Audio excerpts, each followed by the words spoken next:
नमस्कार, मैं राजीव पांडे 98 बैच का मैं अप्रेंटिस रहा हूँ और आलमबाग वर्कशॉप से मैंने प्रशिक्षण लिया था NCVT का सर्टिफिकेट।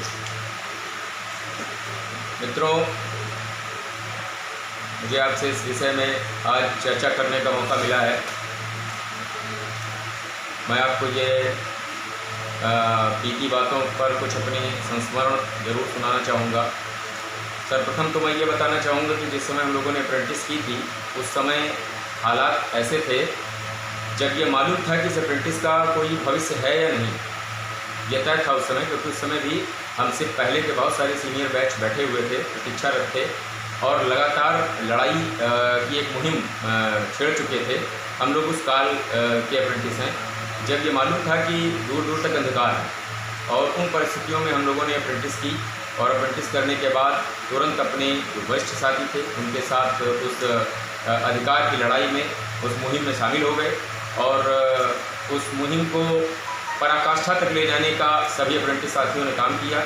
हर वो परिस्थिति का सामना किया जो कि हैंड टू माउथ की स्थिति थी उस समय, और उसमें सारे साथियों ने भरपूर समर्पण के साथ अपनी जिम्मेदारी से उस लड़ाई को लड़ा।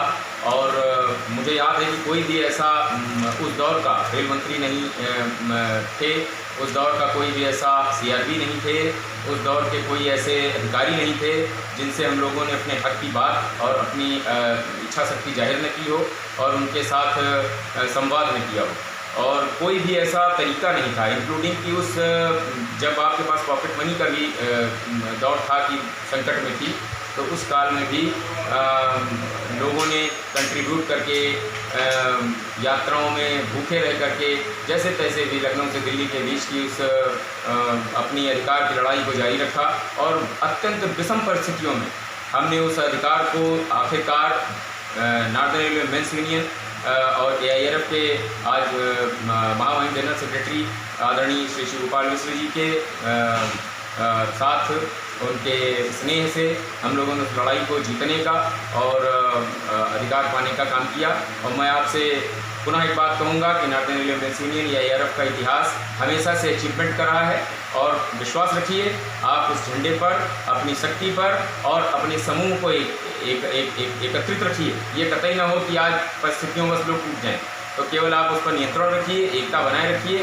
मैं मृदुल शुक्ला, मैंने 98 से 2001 98 से 2001 बैच का मैं अप्रेंटिस हूँ। एक अप्रेंटिस मैंने किया हुआ था पीटर ट्रेड से। मित्रों, मुझे पता लगा कि आप मेरे कई अप्रेंटिस साथी हैं जिन्होंने नौकरी ना मिलने की वजह से इस समय सुसाइड अटेम्प्ट किया। कई लोग रन ओवर हो गए लाइफ से। मैं आप लोगों के लिए ज़्यादा तो कुछ नहीं कह सकता, बस मैं इतना एक्सपीरियंस ये शेयर कर सकता हूँ कि हम लोग सन 1998 में जब ट्रेनिंग पे आए थे तो उस दरमियान पूर्व के अप्रेंटिस किए हुए साथी संघर्षशील थे। भाई अजय ज्वलन, भाई संजीव मिश्रा, राजन निगम, राजीव पांडे, ये सब लोग हम लोगों से 1 वर्ष पहले ट्रेनिंग ख़त्म कर चुके थे और संघर्ष का हिस्सा बने हुए थे। 4.5 साल लगभग हम लोगों ने भी बड़े भाई लोगों की छत्र छाया में रह करके संघर्ष करने का काम किया। उस संघर्ष के दौरान हम लोगों ने एक चीज़ जानी कि रास्ते हम लोगों की नौकरी के भर्ती के हैं, बस स्थितियाँ परिस्थितियाँ, कुछ माहौल, सरकारों की बदनीति, उनकी बुरी योजनाएं जो होती हैं वो हमें इन्वॉल्व होने से संगठन में, इसमें इंडस्ट्री में रोकती हैं। लेकिन हम लोगों ने अपने संघर्ष के दौरान ये जाना था कि अगर AIRF, northern railway men's union जैसा संगठन हम लोगों को सहयोग ना कर रहा होता, डायरेक्ट नहीं कर सकते थे, इनडायरेक्ट करते थे। जहाँ उनको लगता था कि हम सीधे आपके लिए लड़ सकते हैं वहाँ हमारे लिए सीधे खड़े होते थे। लेकिन भाई खाली पेट था, हम लोगों की आवाज़ जोरदार निकलती थी। लखनऊ में होने का मिश्रा जी को हम लोग फ़ायदा लेते थे। हर जगह जहाँ उनका कार्यक्रम पता लगता था वहाँ पहुँच जाते थे।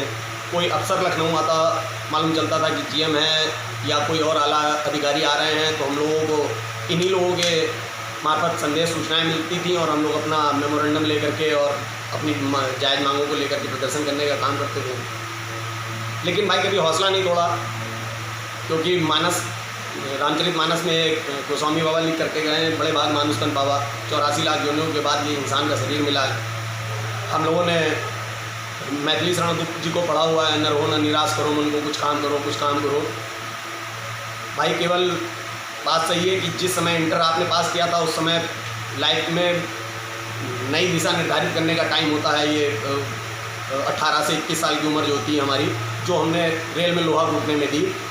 लेकिन सिर्फ नौकरी ही जीवन नहीं है। जिंदा रहेंगे तो आप पता नहीं कितना काम कर सकेंगे, और जान सिर्फ नौकर बनने के लिए देना बहुत छोटी सोच का प्रमाण है भाई। अगर जान ही देनी है तो मालिक बनने के लिए दो, नौकर बनने के लिए नहीं। धन्यवाद।